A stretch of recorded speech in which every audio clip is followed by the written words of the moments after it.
आइए जानते हैं सीटेट और एमपी टेट के अंतर्गत चाइल्ड डेवलपमेंट पेडागॉजी सब्जेक्ट को।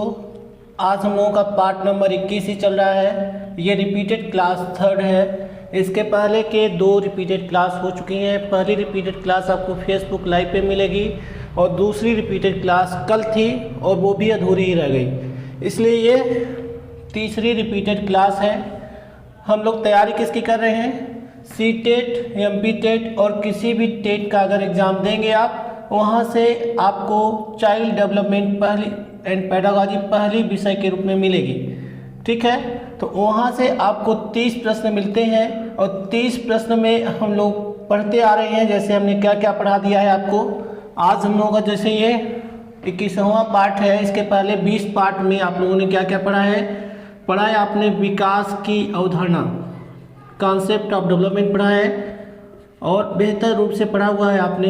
अगर आप प्रैक्टिस कर लेते हैं तो इससे बाहर के क्वेश्चन नहीं बनेंगे। ठीक है, और फिर दूसरा पढ़ रहे हैं बाल विकास के सिद्धांत।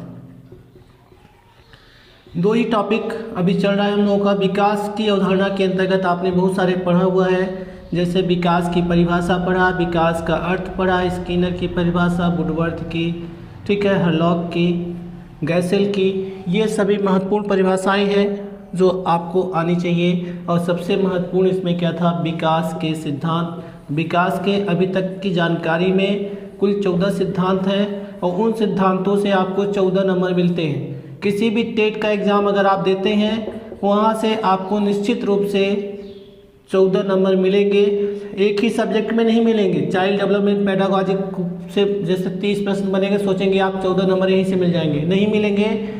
आपको टोटल 5 सब्जेक्ट का एग्ज़ाम देना है किसी भी टेट का एग्ज़ाम देंगे तो, और उसमें देखेंगे पेपर जो 150 क्वेश्चन रहेगा। 150 में एक जो ये 14 सिद्धांत हैं उस कहीं ना कहीं अगर आपको अच्छा नॉलेज है किसका, सिद्धांतों का, किस रूप में? व्यवहारिक रूप में। तब ये सैद्धांतिक रूप में है ये सिद्धांत, लेकिन आपको कैसे पता होना चाहिए? व्यवहारिक रूप में। तब आप क्या कर पाएंगे?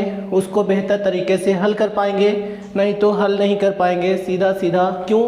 क्योंकि उसमें सीधा सीधा प्रश्न नहीं बनाता है। आपसे पूछता क्या है? आपकी समझ कहाँ तक विकसित है। आपके समझ को चेक किया जाता है किसमें? किसी भी टेट के एग्ज़ाम में जो टीचर एलिजिबिलिटी टेस्ट होता है, शिक्षक पात्रता परीक्षा होती है, तो उसमें आपके समझ को चेक किया जाता है। और समझ को चेक करने के लिए जो ये सैद्धांतिक सिद्धांत हैं वो व्यवहारिक रूप में परिवर्तित करके प्रश्न बनाए जाते हैं। और आप तभी हल कर पाएंगे जब आपकी समझ कैसी हो। एनसीएफ 2005 के अनुसार जो राष्ट्रीय शिक्षा हमारी चल रही है उसके अनुसार होगी। एक शिक्षक की क्या भूमिका है, एक विद्यालय की क्या भूमिका है, एक पेरेंट्स की क्या भूमिका है, एक विद्यार्थी की क्या भूमिका है, उसमें सब कुछ बताया गया है। आप पढ़ लेंगे वहाँ से, तब आप इस एग्ज़ाम को क्वालिफाई कर पाएंगे, नहीं तो मुश्किल है क्वालिफाई कर पाना। आप कितना भी जीन पियाजे को पढ़ लीजिए, कितना भी वाइगोस्की को पढ़ लीजिए, यहाँ से क्वेश्चन बनेंगे लेकिन आपको पता नहीं चलेगा कि वाइगोस्की से आया था कि जीन पियाजे से आया था। क्यों? क्योंकि सेम डेटा रहता है। ठीक है, बहुत सारे ऐसे मनोवैज्ञानिक हैं एकदम सेम टू सेम बोला हुआ है, थोड़ा सा अंतर रहेगा, लेकिन थोड़ा सा जो अंतर है वहीं से आपको नंबर मिलेंगे और वहीं से आपके नंबर कटेंगे। ठीक है,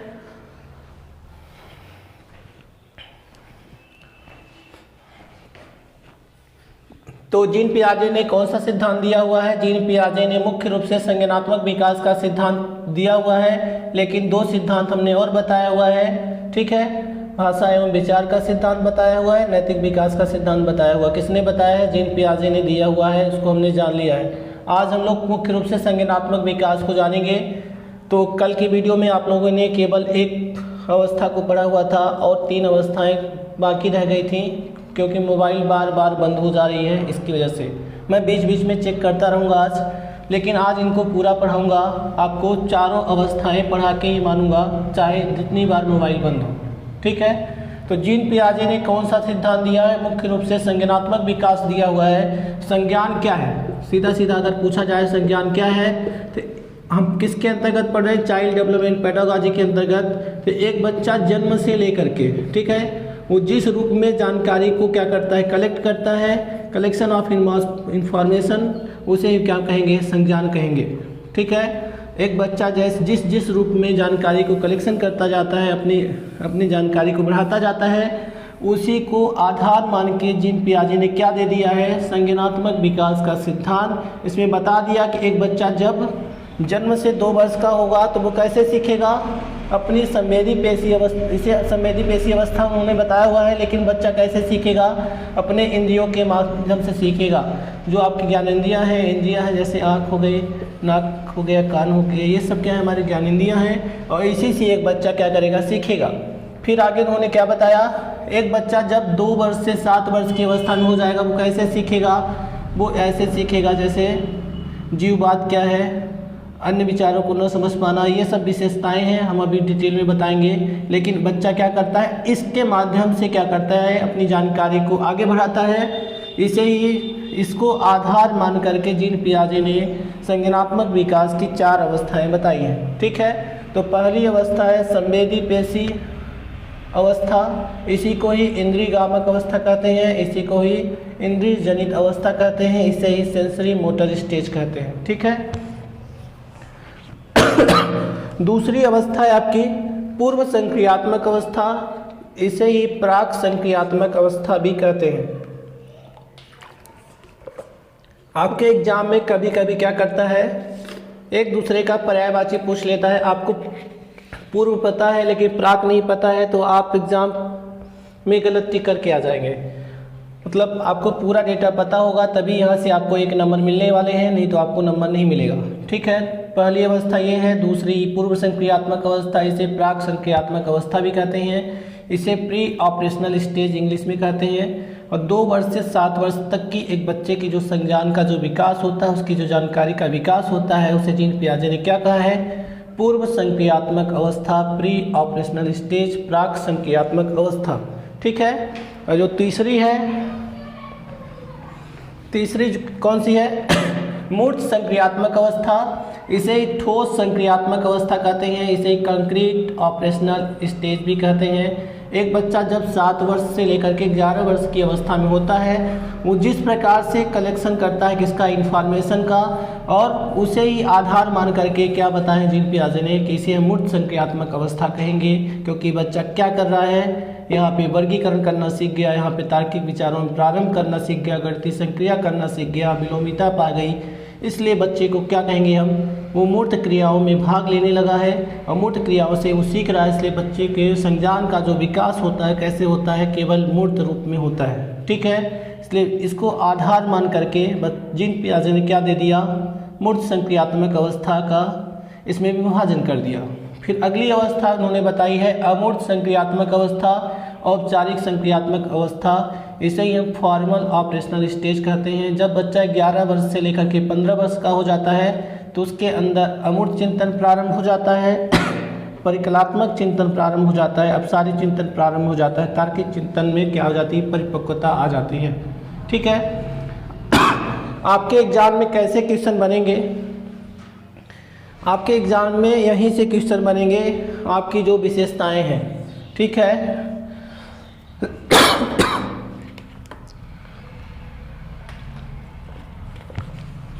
सीधे सीधे यहीं से प्रश्न बनते हैं जीन पियाजे से। कई बार तो इनके जीवन परिचय से पूछा जाता है कि ये कहाँ के निवासी थे, ये स्विट्जरलैंड के निवासी थे। ठीक है, फिर इन्होंने कौन सा सिद्धांत दिया है, इन्होंने संज्ञानात्मक विकास का सिद्धांत दिया हुआ है। ठीक है, जीन पियाजे और वाइगोस्की में क्या अंतर है, तो जीन पियाजे बताते हैं कि विचार पहले है, भाषा बाद में है, और वो क्या बताते हैं, भाषा पहले है, विचार बाद में है।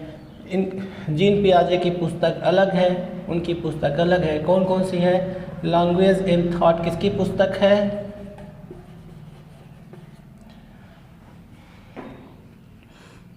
लैंग्वेज एंड थॉट,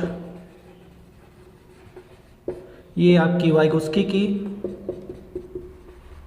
और language and thought of a child किसकी पुस्तक है, वो जीन पियाजे की पुस्तक है। ठीक है, the moral development of a child किसकी पुस्तक है, जीन पियाजे की पुस्तक है। ये दोनों में क्या हो गया अंतर, जीन पियाजे ने कौन सा सिद्धांत दिया है, संज्ञानात्मक विकास का सिद्धांत दिया है, और सामाजिक सांस्कृतिक विकास का सिद्धांत किसने दिया है? वो वाइगोत्स्की ने दिया है। दोनों में इस प्रकार से अंतर करके पढ़ेंगे तब आप नंबर पाएंगे, नहीं तो दोनों ने एक ही प्रकार से समझ आपको लगेगा कि ये जीन पियाजे ने बताया है और ये वाइगोत्स्की ने ही, दोनों को एक सेम का बता देंगे आपको। ठीक है,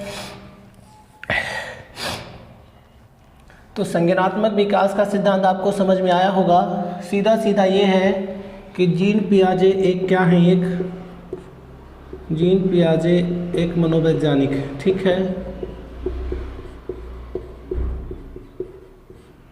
मनोवैज्ञानिक हैं जो क्या दिए हैं, संज्ञानात्मक विकास का सिद्धांत। इन्होंने क्या बताया कि एक बच्चा जब जन्म ले लेता है, जन्म लेने से लेकर के वो कैसे सीखता है, मतलब कैसे वो जानकारी को कलेक्ट करता है, इसी के आधार पर इन्होंने क्या किया, अपने बच्चे को, अपने भी बच्चों का 3-4 बच्चे थे इनके, तो उन्हीं बच्चों पर क्या किए, ये अध्ययन किए। लगभग कितने वर्ष, 40 वर्ष तक अध्ययन करने के बाद इन्होंने निष्कर्ष निकाला और निष्कर्ष निकाल करके संज्ञानात्मक विकास का सिद्धांत दे दिया। इसलिए इनका जो सिद्धांत है वो माना जाता है फैक्ट पर आधारित है और ये सही है। और आप इसको अपने व्यवहारिक रूप में भी देख सकते हैं। आपके अगल बगल बच्चे रहते होंगे, आप उनके ऊपर प्रयोग करके देख सकते हैं कि एक बच्चा जब संवेदी पेशी अवस्था में होगा तो वो कैसे करेगा, अधिगम कैसे करेगा, इंद्रियों से इस करेगा, मतलब वो किसी भी वस्तु को पाएगा तो क्या करेगा, अपने मुंह में डालेगा, अपने जितनी भी उसकी ज्ञानेंद्रियां हैं, इंद्रियां हैं, उनका प्रयोग करके ही वो सीखता है। जैसे मैं कल बताया था कि मार्कर पाएगा, अपने मुंह में डाल लेगा। कोई भी वस्तु पाता है सीधे सीधे क्या करता है, सीधे चूसना शुरू कर देता है, खाना शुरू कर देता है। वो खा नहीं रहा है, वो क्या कर रहा है, उसके बारे में जानकारी प्राप्त कर रहा है। जानकारी किससे प्राप्त कर रहा है, स्वयं से प्राप्त कर रहा है। ठीक है, आप कहीं पे रिमोट रख दीजिए, कोई कहीं पे मोबाइल रख दीजिए, बच्चा पाएगा, उसको पटक के फूट डालेगा। बच्चा क्या कर रहा है, यहाँ पे प्रयोग कर रहा है और इसी के प्रयोग करता है। फिर क्या करता है, जब टूट जाती है फिर से उसको जोड़ने का प्रयास करता है। और इसी को आधार मान करके जीन पियाजे ने क्या कहा था, जीन पियाजे ने कहा था कि बच्चा एक नन्हा वैज्ञानिक है जो अपने ज्ञान की रचना क्या करता है, खुद करता है। उसे किसी की ज़रूरत नहीं है, केवल आप क्या करिए, उसे वातावरण दीजिए, उसे प्लेटफॉर्म दीजिए।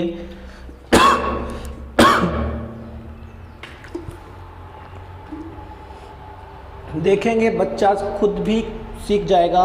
और जो वैज्ञानिक है तो उसे खुद क्या सिखाने की ज़रूरत है, कुछ भी ज़रूरत नहीं है, आपसे वो ज़्यादा ज्ञानी है।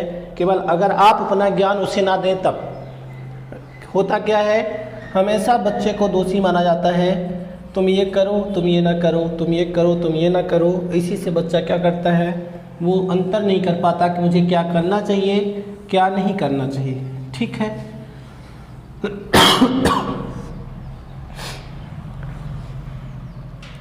तो संवेदी पेशी अवस्था की कितनी विशेषताएं हैं, 1 2 3 4 5 6। ठीक है, संवेदी पेशी की कितनी अवस्थाएं हैं,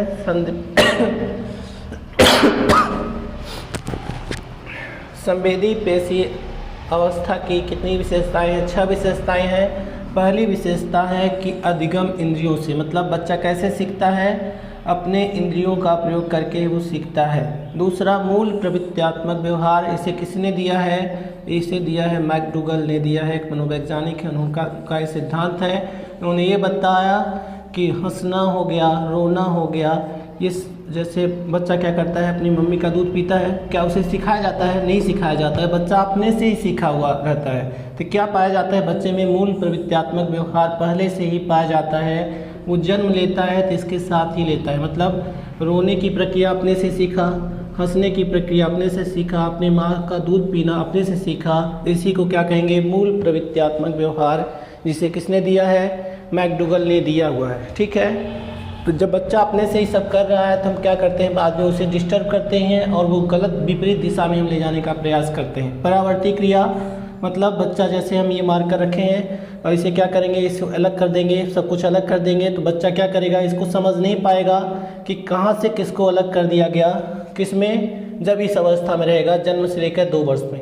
ठीक है, चाहे 1 वर्ष का हो, चाहे 1 महीने का हो, चाहे कितने भी दिन का हो, ये जितनी भी विशेषताएं पाई जाएगी सभी का मिला करके है, मतलब 2 वर्ष की पूरी। ठीक है, परावर्ती क्रिया क्या होगी, जब बच्चा शुरुआती बिंदु पर नहीं लौट पाता। ठीक है, जैसे हमने क्या किया, ये लाइन खींच दिया, अब क्या करेंगे, इस लाइन को यहाँ से मिटा देंगे, यहाँ से मिटा देंगे, यहाँ से मिटा देंगे, बोलेंगे कि ये जो बड़ी सी लाइन थी वो कहाँ गई, बच्चा नहीं बता पाएगा, क्योंकि इसमें क्या नहीं पाई जाती है, इसमें फिर से वापस लौटने की जो प्रक्रिया है वो नहीं पाई जाती, किसमें, संवेदी पेशी अवस्था में। ठीक है, बस तो स्थायित्व पाया जाता है। बस स्थायित्व का मतलब, अगर उसकी आप कहीं पे बॉल छुपा दीजिए, बच्चा याद करके रखता है, उसको ध्यान रहता है कि हमारी बॉल कहाँ पे रखी हुई है। ठीक है, कोई खाने की सामग्री उसकी कहाँ पे रखी हुई है। ठीक है, उसके रूम में कोई आ जाता है तुरंत वो पहचान जाता है। ठीक है, उसके साथ में अगर एक बच्चा अपनी माँ की गोद में है, अगर कोई दूसरा लेता है तो तुरंत पहचान जाता है। इससे स्पष्ट है कि बच्चे में क्या पाई जाती है,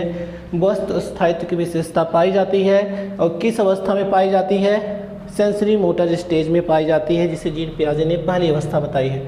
अनुकरण करने की प्रवृत्ति पाई जाती है, मतलब अगर आप बात करते हैं बच्चा भी उसी जैसा नकल करने का प्रयास करता है। ठीक है, आपके चलने के ढंग को नकल करता है, आपके खाने के ढंग को नकल करता है। बच्चा होता क्या है कि उसका जो मस्तिष्क है पूरा खाली होता है, तो वो क्या करता है, अपने आसपास की जो चीज़ें होती हैं उन्हीं से क्या करता है, अपनी जानकारी को कलेक्ट करता है। तो आपके उसके आसपास जैसे लोग होंगे बच्चा वैसे ही सीखेगा, क्योंकि बच्चा कैसे सीखता है, अनुकरण के माध्यम से सीखता है। किसने बताया है, जीन पियाजे ने 40 वर्ष तक प्रयोग करके बताया हुआ है। 1 वर्ष की बात नहीं है, ये 40 वर्ष की बात है। ठीक है, और किस पर किया, खुद के बच्चों पर किया, इसलिए इनका जो सिद्धांत है वो फैक्ट पर है, सही है। फिर है स्मृति एवं मानसिक निरूपण, मतलब बच्चों में कैसी पाई जाती है, स्मृति शक्ति का विकास हो जाता है। मतलब बच्चा क्या करने लगता है, अपने घर के लोगों को पहचानने लगता है, अपने रूम को पहचानने लगता है, अपने बॉल को पहचानने लगता है, अपने बैट को, अपने गेंद को, सबको पहचानने लगता है। अगर कोई दूसरा मांगता है तो नहीं देता है। क्यों नहीं देता, क्योंकि वो पहचानने लगता है कि मेरा है, उसका निरूपण कर लेता है, उसका वस्तु स्थायित्व आ जाता है एक बच्चे में। ठीक है, तो ये रही पहली विशेषता। किसकी विशेषता, सेंसरी मोटर स्टेज की, संवेदी पेशी अवस्था की, इंद्रिय गामक अवस्था की एक बच्चे में जो पाई जाती है। ठीक है, दूसरी है पूर्व संक्रियात्मक या प्राक संक्रियात्मक अवस्था, इसे ही हम कहेंगे प्री ऑपरेशनल स्टेज। इस 2 वर्ष से लेकर के 7 वर्ष तक जो बच्चों में विकास होता है और जिस प्रकार से वो क्या करता है, कलेक्शन ऑफ इंफॉर्मेशन करता है, जानकारी को एकत्र करता है, उसे ही उसका आधार मान करके जीन पियाजे ने इसे क्या बता दिया कि इसे हम पूर्व संक्रियात्मक, प्राक संक्रियात्मक, प्री ऑपरेशनल स्टेज कहेंगे। इसकी अवस्था कब से कब तक है, 2 वर्ष से लेकर के 7 वर्ष तक। ठीक है, इसकी पहली विशेषता है अविलोमिता। ठीक है, अविलोमिता पाई जाती है किसमें, 2 वर्ष से लेकर के 7 वर्ष तक में। मतलब वही है, बच्चा पीछे लौट के नहीं आ पाता, वो क्या पाई जाती है, अविलोमिता। ठीक है, जैसे यहाँ पे भी है परावर्ती क्रिया, यहाँ पे अविलोमिता, दोनों सेम वर्ड्स हैं, थोड़ा सा अंतर है। अंतर ये है, अविलोमिता क्या है, मतलब वही है, शुरुआती बिंदु से निकल जाने के बाद एक बच्चा फिर से वापस नहीं लौट पाता, उसे क्या कहेंगे, अविलोमिता कहेंगे। ठीक है, केंद्रीकरण क्या है, एक बच्चा केवल एक ही वस्तु पर क्या करता है, अपना ध्यान केंद्रित कर पाता है। अगर वो खा रहा है तो केवल खाने पर ध्यान रहेगा, वो सो रहा है तो उसका केवल सोने पर ध्यान रहेगा, वो 1000 तरीके की बातें एक टाइम पे नहीं सोचता है। ठीक है, इसे ही क्या कहते हैं, हम आनंद की अवस्था कहते हैं, गोल्डन एज कहते हैं। ये आपके लाइफ की सबसे अच्छी अवस्था होती है, क्योंकि आपको न सुख से मतलब है ना दुख से मतलब है। आपको किससे मतलब है, आपके सामने जो वस्तु आ गई उसके उपयोग करने से मतलब है। इसलिए सबसे अच्छी अवस्था यही है जो बाल्यावस्था के अंतर्गत आते हैं। ठीक है, केंद्रीकरण क्या है, मतलब जैसे बच्चा बैठा हुआ है और यहाँ पे दूध रखा हुआ है। ठीक है, आप बोलेंगे बच्चे को कि दूध को देखते रहना, बिल्ली आएगी, बिल्ली पी के चले जाएगी दूध को, बच्चा क्या करता रहेगा, केवल देखता रहेगा, क्योंकि आपने क्या बोला हुआ है उसको कि देखते रहना। आपने ये नहीं बोला कि बिल्ली आएगी तो उसे भगाना है। अगर आप ये बोलते तो बच्चा इस पर केंद्रित रहता, लेकिन आपने क्या बोला कि यहाँ पे दूध रखा हुआ है, तुम देखते रहना, बच्चा देखता रहेगा और बिल्ली पीती रहेगी। इसे क्या कहेंगे? केंद्रीकरण कहेंगे। केवल एक चीज़ पर उसका फोकस रहता है, ठीक है। अहम केंद्रितता मतलब केवल अपने बारे में विचार करता है, मैं की जो भावना है, मतलब मैं खाऊंगा, मैं पहनूंगा, केवल अपने बारे में सोचता है, अपने भाई बहन को कुछ भी देना नहीं चाहता। मतलब अगर बैट है उसके पास तो नहीं देगा, बॉल है तो नहीं देगा, किसी दोस्तों को नहीं देगा, ठीक है।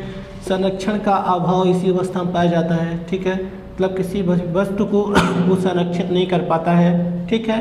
जीववाद मतलब जो निर्जीव वस्तुएं हैं उनको भी क्या करता है, वो सजीव समझता है। जैसे उसके बॉल हो गई, ठीक है। जैसे लड़कियों में देखते होंगे गुड्डा गुड्डी जो खेल खेलती हैं, वो क्या कहती हैं, उन्हीं से बात करती हैं। जैसे गुड्डा हो गया, मतलब ठीक, कुछ भी जो वस्तु है, जो गुड़िया होती है ना, उससे क्या करते हैं, जो छोटी छोटी लड़कियां होती हैं क्या करती हैं, उससे खेलती हैं, उसी से बात करती हैं। उनको ये भ्रम होता है इसमें क्या है, जीवन है, जबकि ऐसा नहीं है, ठीक है। वो लेकिन इस अवस्था में ऐसा बच्चे सोचते हैं, क्या सोचते हैं कि इसमें जीवन है और इसी से बात करते हैं। आप लोग देखते होंगे छोटी छोटी लड़कियां हमेशा गुड़ियों के साथ खेलती हैं और वो क्या करती हैं, उससे बात करती हैं। और वो बात क्यों कर रही है, उनको पता नहीं है कि इसमें जीवन नहीं है, ठीक है। और इसमें क्या करते हैं, अन्य के विचारों को समझ नहीं पाते हैं, ठीक है। जो अन्य क्या बोलता है, जैसे मैंने बोल दिया, कुछ भी बोला, वो क्या करेंगे, उसको समझ नहीं पाएंगे क्योंकि इनका मानसिक स्तर उतना नहीं होता है।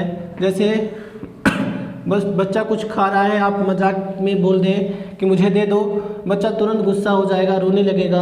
वो नहीं समझ पाएगा कि मुझे मजाक में ही मांगा जा रहा है, मजाक में मेरी वस्तु को ले लिया गया है, मजाक में मुझे मारा गया है। आप किसी भी बच्चे को मार दीजिए, तुरंत देखिए क्या करेगा, बच्चा रोने लगेगा।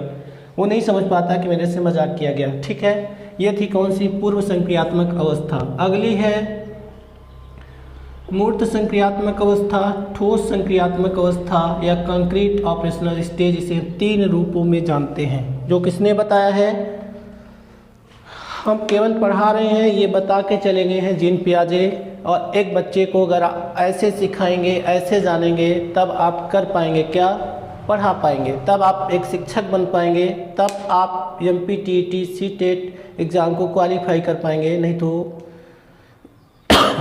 कभी कभी क्वालिफाई तो कर लेते हैं, लेकिन आप की जो गरिमा है, आप जो शिक्षक का जो रूप धारण करेंगे, वो कहीं ना कहीं एक बच्चे का भविष्य बर्बाद करके रखेगा, ठीक है।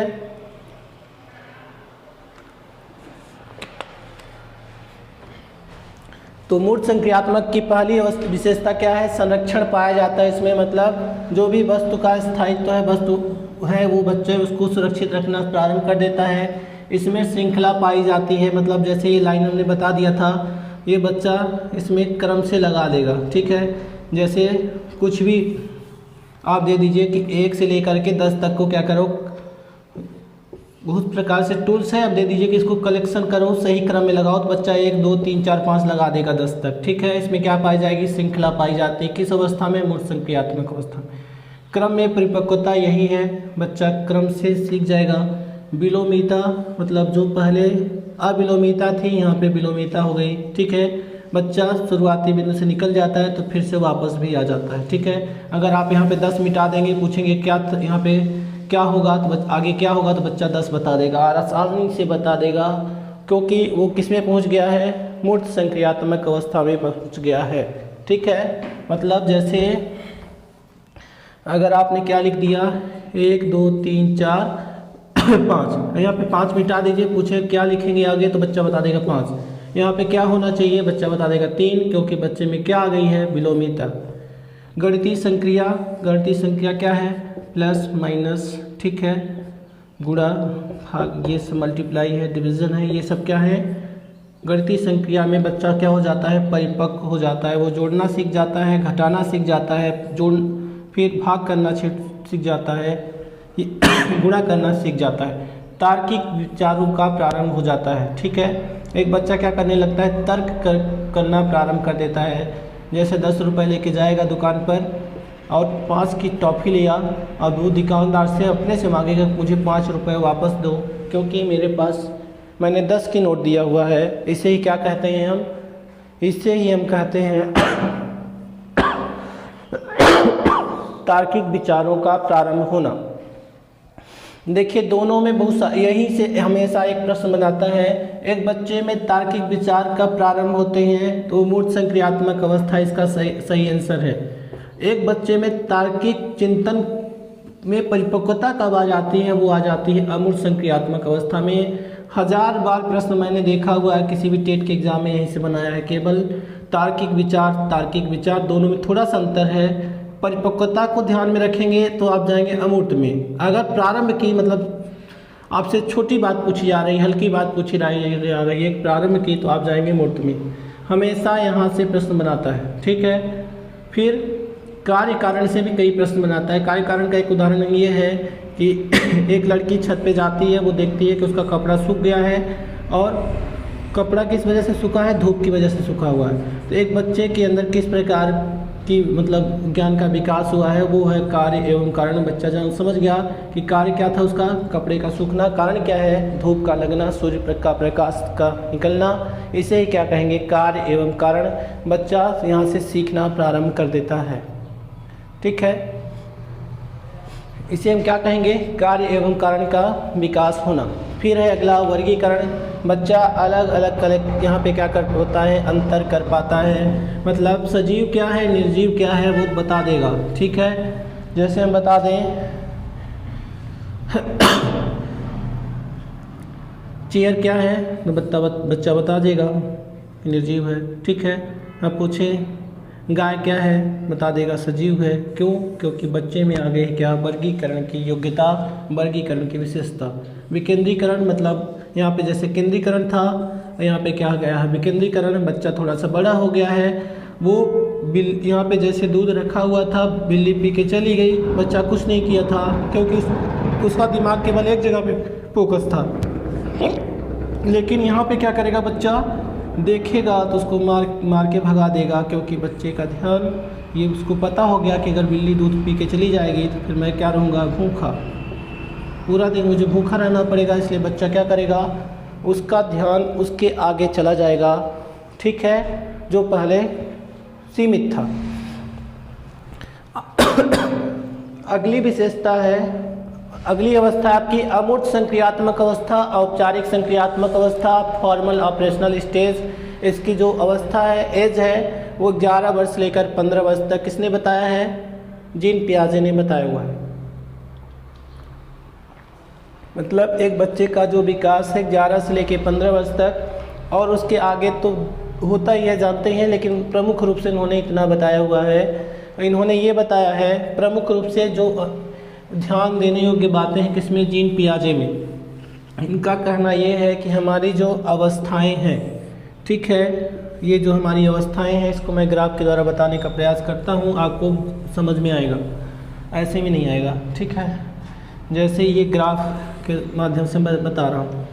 इनका कहना ये है कि हमारी जो अवस्थाएं हैं वो क्या है, निश्चित हैं, ठीक है। वो क्या करते हैं, गुणात्मक रूप में आगे बढ़ती। जैसे पहली अवस्था यहाँ तक है, दूसरी यहाँ तक है, तीसरी यहाँ तक है, चौथी यहाँ तक है, ठीक है। एक देख रहे हैं बच्चे में कैसे विकास हो रहा है, हमेशा गुणात्मक रूप से आगे की ओर विकास हो रहा है। इन्होंने क्या बताया कि ये फिक्स है, ठीक है। और फिक्स क्या नहीं है, फिक्स ये नहीं है, विशेषताएं। ज़रूरी नहीं कि इन्होंने जो बता दिया, उन्होंने खुद स्पष्टीकरण दिया हुआ था कि एक बच्चा ज़रूरी नहीं कि क्रम परिपक्वता केवल 7 से 11 वर्ष में ही आएगी। कभी कभी एक बच्चा क्या होता है, वो उसकी प्रकृति अलग है, उसका नेचर अलग है, वो सीखने का प्रयास कर लिया, उसको क्या मिल गया, पहले से वंशानुक्रम और वातावरण अच्छा मिल गया, बच्चे में विकास हो गया, किसमें, पूर्व संक्रियात्मक अवस्था में ही। तो आपको ये मानना है कि जीन पियाजे ने जो स्पष्टीकरण दिया हुआ है वो सही है, ठीक है। यहाँ से एक आध दो बार के प्रश्न आया है, सीधे सीधे ऐसे तालिका बना दी गई है और इसमें पूछा है कि सही क्या है, तो आपको सही यही चयन करना था, ठीक है। पहली अवस्था ये है, दूसरी थोड़ी सी उससे बड़ी है, तीसरी और बड़ी, चौथी और बड़ी, ठीक है। इसे हम क्या कहेंगे, संवेदी पेशी अवस्था। इसे क्या कहेंगे, मूर्त संक्रियात्मक, पूर्व संक्रियात्मक अवस्था। इसे क्या कहेंगे, मूर्त संक्रियात्मक अवस्था। इसे क्या कहेंगे, औपचारिक संक्रियात्मक अवस्था, ठीक है। जन्म से लेकर के 2 वर्ष तक की अवस्था को क्या कहेंगे, संवेदी पेशी अवस्था। 2 से लेकर 7 तक क्या कहेंगे, पूर्व संक्रियात्मक अवस्था। 7 से 11 क्या कहेंगे, मूर्त संक्रियात्मक। 11 से 15 औपचारिक संक्रियात्मक अवस्था। यहाँ से एक बार प्रश्न बना हुआ है। मतलब फॉर्मल ऑपरेशनल स्टेज क्या है?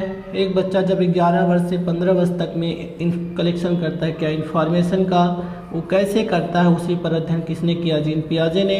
उन्होंने जीन पियाजे ने बताया कि बच्चे में क्या पाई जाती है? अमूर्त चिंतन। अमूर्त चिंतन किसे कहेंगे?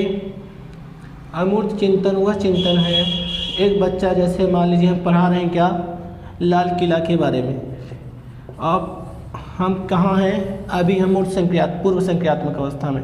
बच्चे को बोलेंगे कि चल देखो ये लाल किला है, बच्चा बोलेगा कि ये मुझे क्या दिख रहा है? ये डिब्बा दिख रहा है।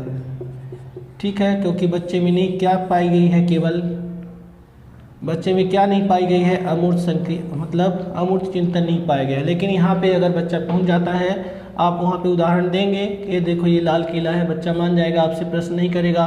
लेकिन इस अवस्था में बच्चा प्रश्न करेगा, क्योंकि उसमें क्या है? मूर्त पाया है। इधर की विशेषता क्या है? मूर्त मतलब बच्चा केवल मूर्त चिंतन ही कर पाता है, लेकिन आगे क्या करता है? वो अमूर्त चिंतन कर लेता है।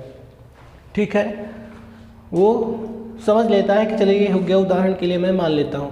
परिकल्पनात्मक चिंतन भी किसमें पाया जाता है? अमूर्त संक्रियात्मक अवस्था में। मतलब बच्चा विभिन्न प्रकार की क्रियाएं जो जैसे यहाँ पे केवल क्या था? गणितीय संक्रिया जैसे प्लस माइनस। ठीक है, ये प्लस हो गया, माइनस हो गया, ठीक है, फिर मल्टीप्लाई हो गया, डिवीज़न हो गया, केवल इतना बस जानता था। यहाँ पे क्या करता है बच्चा? वो और उसके आगे बढ़ जाता है, जैसे प्रतिशत को जानने लगता है। ठीक है, प्रॉफिट एंड लॉस को जानने लगता है। वो किसमें? अमूर्त संक्रियात्मक अवस्था में जब पहुँचता है। अपसारी चिंतन क्या है? अपसारी और एक होता है अभिसारी, दोनों में हमेशा क्वेश्चन आता है और हमेशा गलत करके आते हैं लोग। ठीक है, अपसारी क्या है मैं और अभिसारी क्या है, मैं आपको एक भी उदाहरण से बता देता हूँ। ठीक है, एक साइड लिख लीजिए अपसारी और एक साइड लिख लीजिए अभिसारी। अपसारी क्या है? जैसे आपके पास कोई जानकारी है, आप उसे क्या करिए, कई प्रकार से बता दीजिए, वो क्या कहलाएगी? अपसारी। ठीक है, अपसारी का मतलब होता है फैलाव।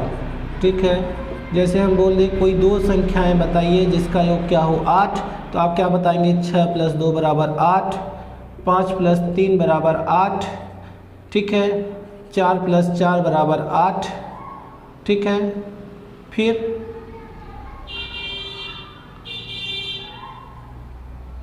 2 + 6 = 8। मतलब कई संख्याएं आप बता देते हैं, इसे क्या कहते हैं? अपसारी चिंतन। आप केवल एक प्रकार से नहीं बताते हैं, आप 1000 तरीके से बता सकते हैं, जिसके उत्तर कई प्रकार से आप दे सकते हो, उसे कहते हैं अपसारी चिंतन। ठीक है, अभिसारी मतलब जिसका उत्तर केवल फिक्स हो, केवल एक ही हो। मैंने पूछ दिया कि बताओ 5 + 3 कितना होगा, आपको पहले से फिक्स कर दिया गया कि आपको 8 ही बताना है। ठीक है, मैंने पूछ दिया 9 + 1 कितना होगा, तो आपको फिक्स कर दिया कि आपको 10 ही बताना है। 10 + 2 कितना होगा? 12, आपको फिक्स कर दिया गया। लेकिन यहाँ पे क्या फिक्स हैं आप? नहीं है। हमने यहाँ पे क्या पूछा था कि कोई दो संख्याओं का योग बताइए जिनका योगफल कितना हो 8। आप 1000 तरीके की संख्याएं बताएंगे, तो इसे क्या कहेंगे? अपसारी चिंतन। लेकिन अभिसारी जहाँ पे आपको फिक्स कर दिया जाता है, केवल एक ही उत्तर आप बता पाते हैं, उसे क्या कहते हैं? अभिसारी। इसे क्या कहेंगे? अभिसारी, और इसे कहेंगे अपसारी। दोनों में थोड़ा सा अंतर। अगली विशेषता है तार्किक चिंतन में परिपक्वता आ जाती है। किसमें? अमूर्त चिंतन में। बच्चा परिपक्व हो जाता है, वो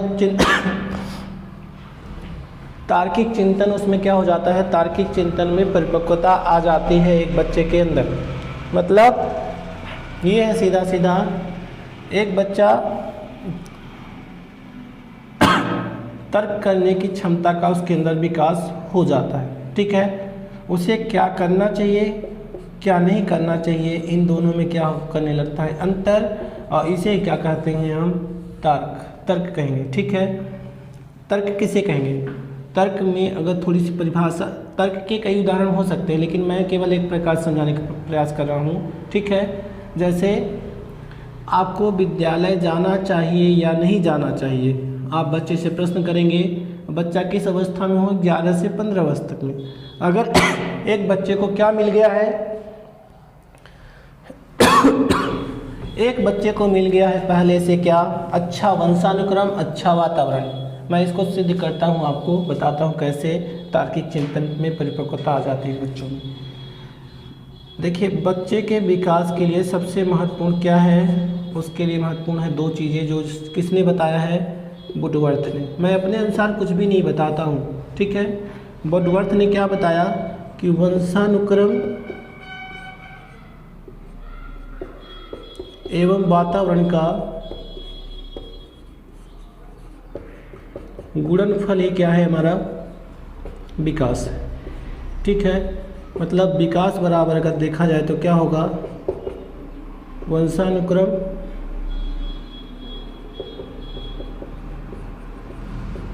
मल्टीप्लाई वातावरण, ठीक है। मतलब अगर एक बच्चा, जैसे यहाँ पे क्या करता है बच्चा, 23 माता के 23 पिता के गुणसूत्र मिला के 46 गुणसूत्रों से जन्म लेता है। और यहाँ जन्म कैसे ले रहा है बच्चा, जन्म जो लेता है वो क्या करता है, उसके जो पूर्वज थे, ठीक है, उनकी विशेषताएं बच्चों के अंदर आती है, माता के भी पिता के भी, ठीक है। और फिर इनका जो यहाँ से बच्चा क्या कर लेता है, विशिष्टता को प्राप्त कर लेता है। मतलब उसके जो पूर्वजों में योग्यता पाई गई थी बच्चों में, कहीं ना कहीं आप देखेंगे, चाहे आँखों का रंग हो गया, चलने का ढंग, बात करने का ढंग, देखते होंगे शारीरिक रूप में किसी किसी के 6 उंगली होती है, उसके बच्चों में भी पाई जाती है। तो ये क्या कहलाता है, वंशानुक्रम कहलाता है, ठीक है। जो आपको किससे प्राप्त है, अपने पीढ़ी पूर्वजों से, जो आपको पूर्वजों से प्राप्त होती है उसे क्या कहेंगे, वंशानुक्रम, हेरिडिटी कहेंगे। जो विशेषताएं आपको पहले से प्राप्त है, मतलब जैसे आपका शारीरिक ढांचा कैसा होगा, कहीं ना कहीं आपके पूर्वज पर निर्भर करेगा, आपके माता पिता पर निर्भर करेगा, ठीक है। आपकी बुद्धि लब्धि कहाँ, मतलब पहले से फिक्स है, लेकिन इनमें परिवर्तन किया जा सकता है किसके आधार पर, वातावरण के आधार पर। अगर आपको अच्छा वातावरण मिला तो आप अच्छा विकास करेंगे, अच्छा वातावरण नहीं मिला, आप वंशानुक्रम बहुत अच्छा मिला है, आप विकास नहीं करेंगे, ठीक है। तो ये क्या दिखाता है, एक बच्चे को अच्छा वंशानुक्रम मिल गया और अच्छा वातावरण मिल गया। एक बच्चे से किस अवस्था में आ गया बच्चा, अमूर्त संक्रियात्मक अवस्था में। आपने उससे क्या प्रश्न किया था, विद्यालय जाना चाहिए तुम्हें या नहीं जाना चाहिए, बच्चा यही बोलेगा कि हमें विद्यालय जाना चाहिए, क्योंकि वो जानता है कि अगर मैं विद्यालय नहीं जाऊंगा तो किसका नुकसान है, मेरा नुकसान है। न तो माता का नुकसान, न तो पिता का नुकसान, न तो पड़ोसी का नुकसान, न तो रिश्तेदार का नुकसान। किसका नुकसान है, मेरा नुकसान है। तो बच्चा कभी नहीं बोलेगा, कभी भी नहीं बोलेगा कि मुझे विद्यालय नहीं जाना है। अगर उसके लिए बता रहे हैं कि बहुत सारे फैक्टर हैं, इसके पीछे बहुत सारे फैक्टर हैं। फैक्टर कौन कौन से हैं, मतलब विकास को प्रभावित करने वाले कारक जो हमने बताया हुआ था, ठीक है। एक बच्चा विद्यालय में तभी प्रवेश करता है जब उसे प्रभावित करने वाले कारक जो हैं उसके अनुकूल हो, ठीक है।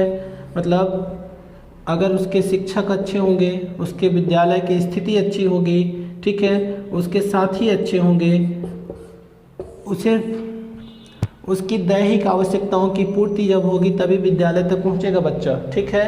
आपको मैस्लो का सिद्धांत पढ़ना चाहिए, और मैस्लो का सिद्धांत ये बताता है कि एक बच्चा पहली अवस्था से, मतलब उन्होंने पांच आवश्यकताएं बताई हैं, उसको हम पढ़ेंगे। और पहली आवश्यकता थी उनकी पहली और निचली अवस्था, मतलब दैहिक आवश्यकताओं की पूर्ति उन्होंने बताया। दैहिक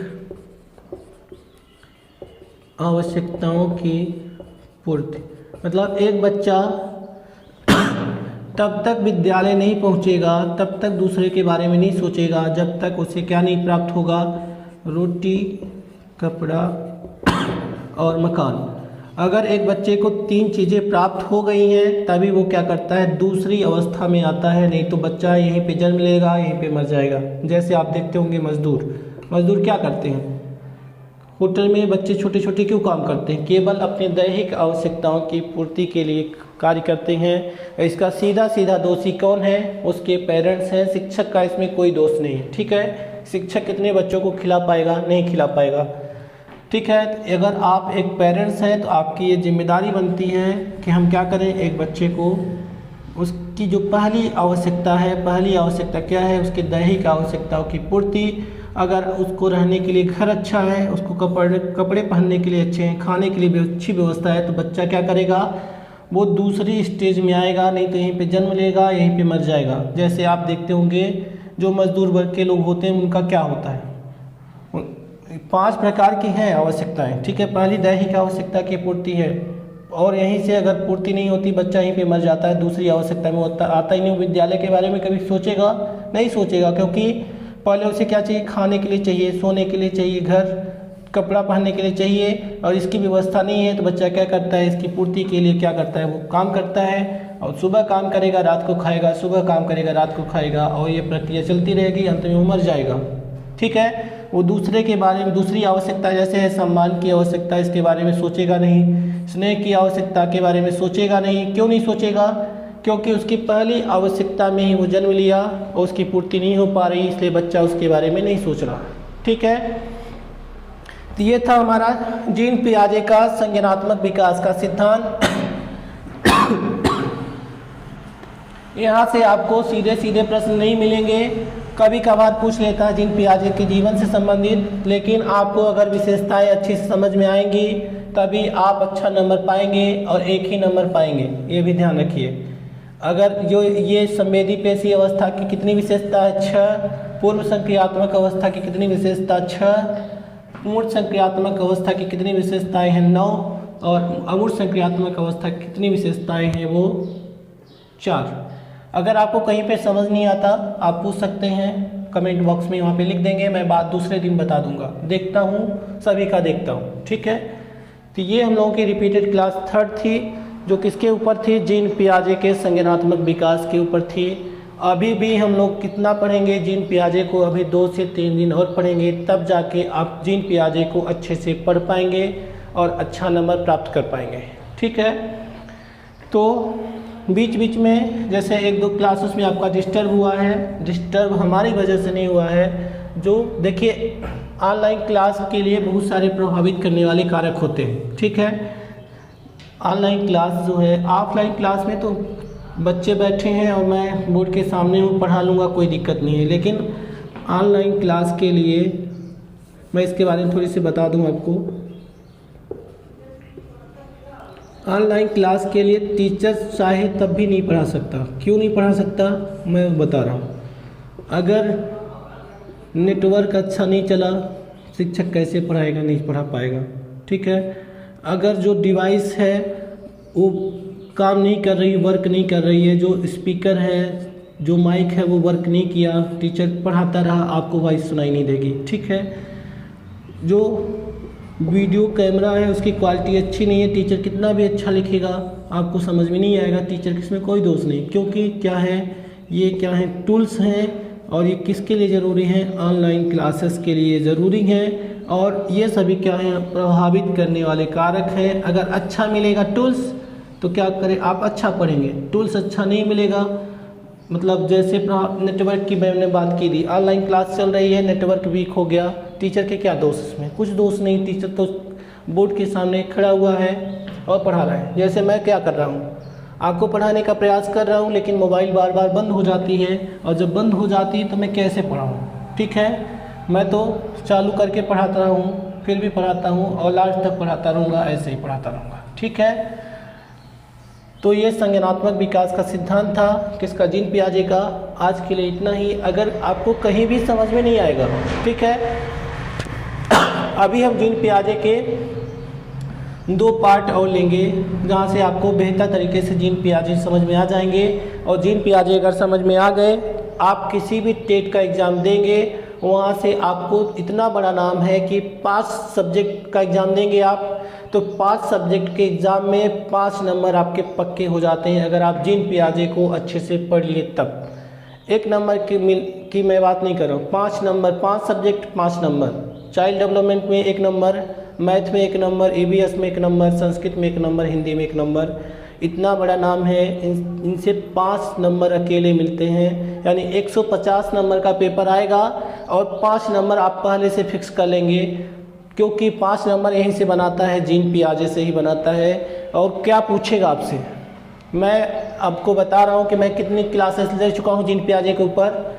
लगभग 3 से 4 क्लासेस ले चुका हूँ, अभी 2-3 और लूँगा, तो 7-8 क्लासेस एक व्यक्ति पर लेना।